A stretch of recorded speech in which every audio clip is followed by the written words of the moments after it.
only two topics that I want to discuss today. One would be on stress. The second would be on cognitive wellness, my core area of interest. Let's dive into the first topic, stress management. How many of you think stress is bad?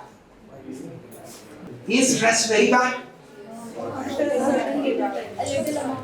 Yes, in consulting they say for anything it depends. Means like there is no right or wrong answer. There is no right solution for any business or a wrong solution for any business. So it all depends. There is something called eustress.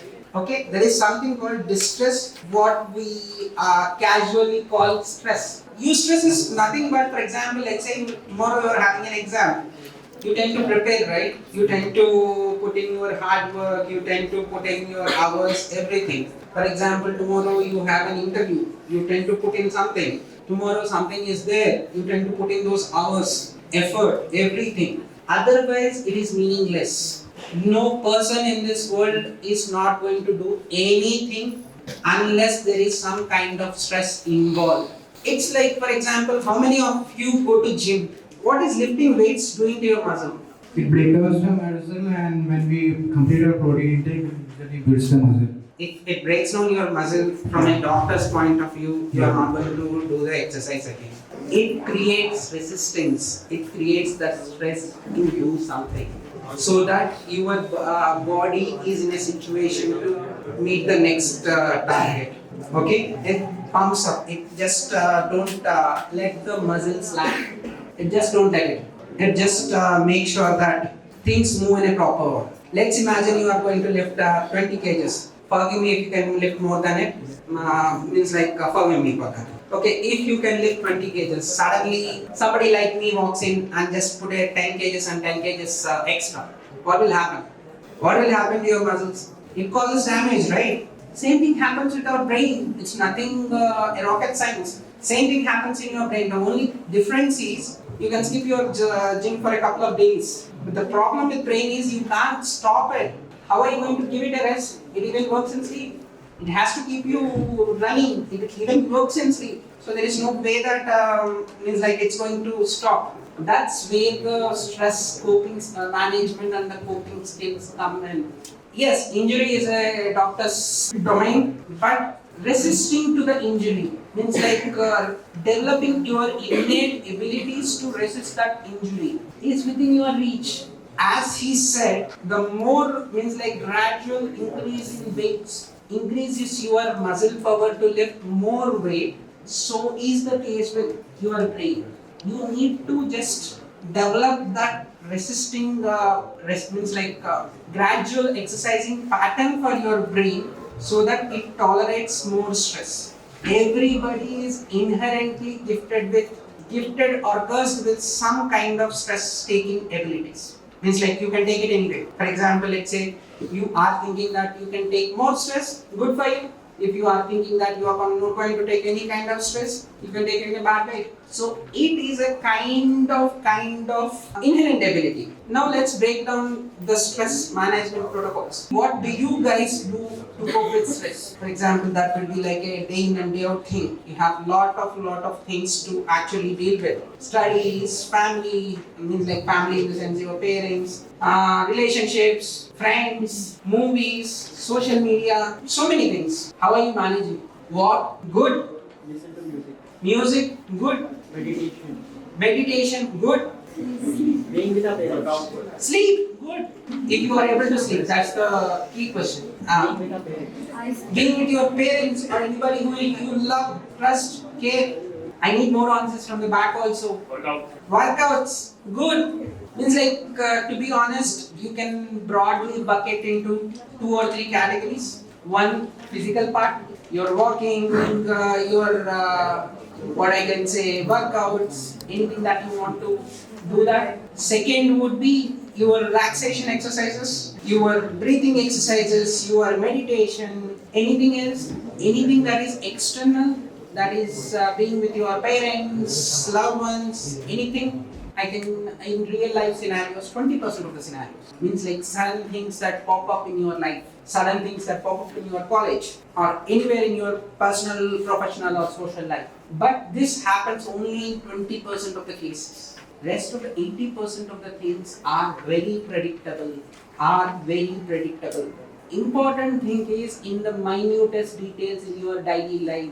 If you make sure that the repetitive activities, just because that we came to the repetitive activities, how many of you are in means like understand AA very well or understand how AA works or where are the AA use cases, artificial intelligence use cases. We can learn lessons from everywhere. How many of you learn it? How many of you know it? Means like what is the one impact that artificial intelligence means like one kind of job that artificial intelligence takes? Research, okay, ideas. The first thing that any artificial intelligence takes away is repetitive jobs. Anything that is structured, anything that has 70 or 80% of repetitive activity or a structured activity, it's going to lap it up. It's going to do it a better job rather than anybody else. So same works for us. If you deburden your brain from the repetitive activities, what are the repetitive activities in your daily life? What do you think is going to consume more of your brain bandwidth? Yes, मैं क्या पहनूं? How many of you are very comfortable with Hindi? Yeah, मैं क्या पहनूं? नहीं तो सुबह में गाड़ी पे जाना है या I have to go by bus or I have to go travel the other way.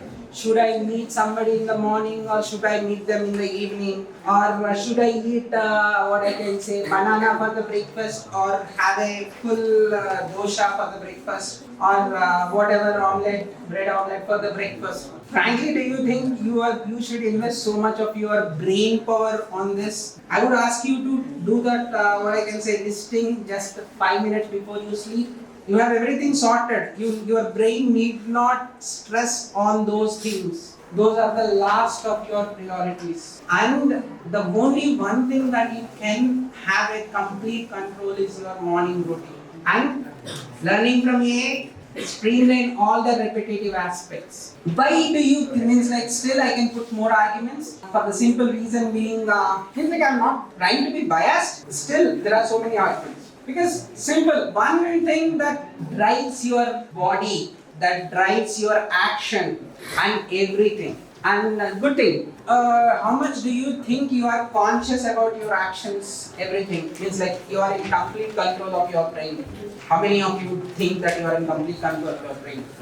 How many of you walk for long or just move around except for few people who go to gym on a regular basis? How do you feel when you are walking? Walk means like in the initial part of the walk, yes, your brain is crowded, but in the later part of the walk, how are you going to be? Your brain at a point of time concentrates on only one thing. Only thing is they can shift their attention from one task to another very smoothly so that the memory or the RAM, to be very honest, is retained and they move from one task to another. But that is not a very efficient system, to be very honest. So, to have this kind of state, you need to reduce the noise.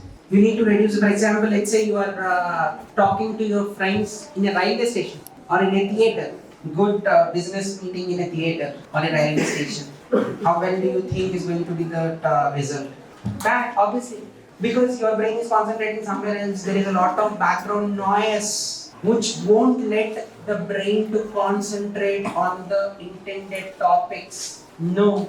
And the reasoning part doesn't work. So the best thing is, means like ideal brain is a logical brain. The ideal brain is the brain which focuses on a single thing. Summoning that flow state at will is the ultimate goal of cognitive wellness. Means like you want to do anything, be it good, be it bad, be it ugly, your brain is there to support you. It's the ziguzur for you, not the other way. In cognitive wellness, the major two pillars are physical and conscious thinking. Physical, I need you guys to do exercise on a regular basis. Okay? Regular means even if you are sick, you are going to exercise for 5 minutes. That actually improves your willpower or whatever they call as willpower. But continuing that at least on a regular basis. Means like the chain is not going to get broken. Means like 5 minutes every day. For example, if you are going to do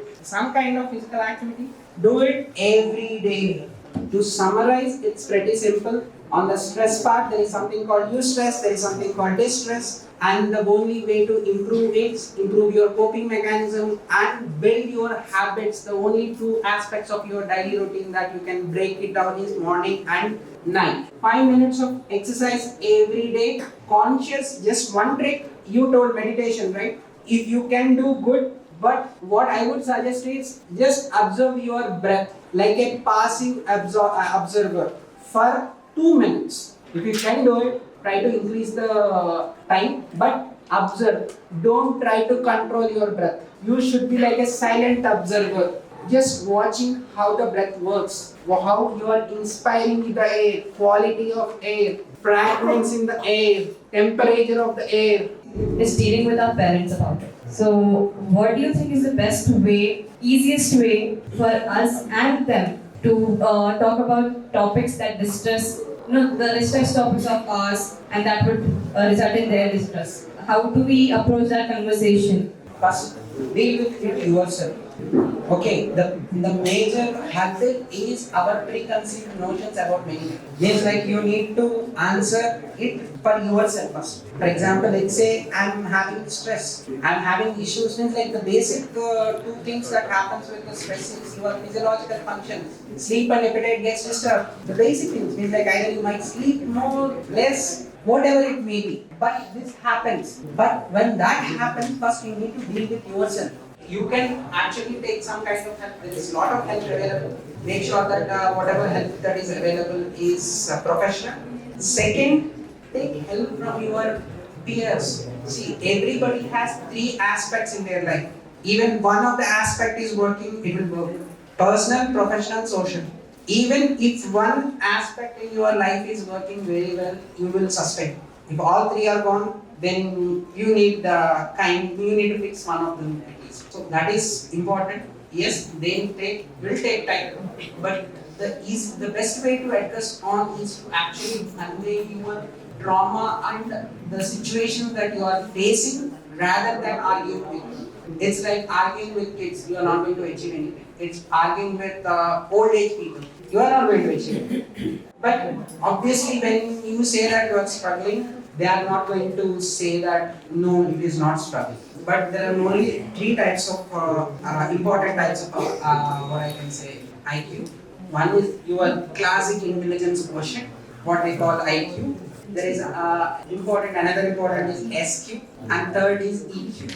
And just remember, if somebody is having a good SQ and EQ, they are going to rule. There is no two ways about it. Even if you are the best person or having the best IQ in the world, still you are going to work under a person who has a greater SQ and EQ. You might have heard about the Pareto principle, right? 80-20.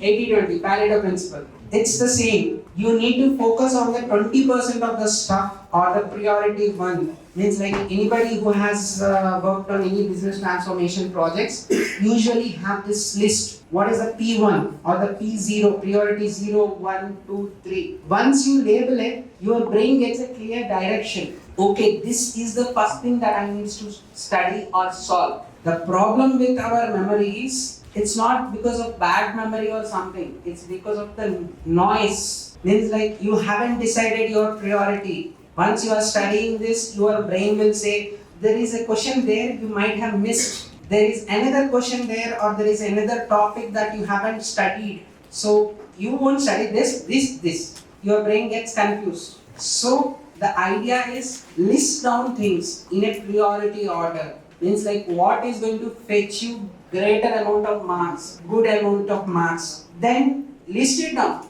The last would be something that you are going to look at the last. Even if you are not going to look at it, you are very clear with it. Means like it's like putting things on your plate on how much you are going to eat. It's like when you go for a buffet, you feel like eating everything, but it is going to complicate your decision making, and you end up not touching many things. That's what happens with your brain. When you go to the buffet, idea is first on just survey. Okay, Identify 3 or 4 things that either you haven't tried or you take a feedback saying that this is something that actually tastes good, rest are rubbish. So you focus only on those aspects in your buffet so that you feel very confident. For example, our gym boy is going to only focus on the protein food. Rest of the things he's going to ignore so that he will make use of the buffet in a very pragmatic manner. Means like there is nothing called, means like it's a function of number of hours you are going to put. It's a function of the intensity with which you are studying, and it is also a function of the number of hours you are resting your brain. Adequately resting your brain. You don't clog your memory. You are not going to do anything of that kind of sort because a tired mind is like a tired muscle. It's not going to go. Anything that you want to aspire for, only thing I would advise is just be very clear on your priorities. There are 100 other things that might feel like a priority. I took only 4 things. I want to represent one club, elected clubs. I want to do a case competition, couple of case competitions. I want to do a ELP is like your internship kind of thing.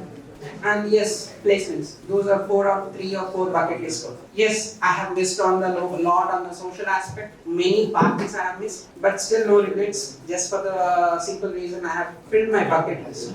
So you have your list of priorities that will help you a lot. I think I have bored you enough. We will wind up the event, the lecture or discussion or whatever you want to say. If I have given you a monologue of lecture, apologies from my side. Anything I can improve upon, always welcome. Nice to interact with the new generation. Thank you.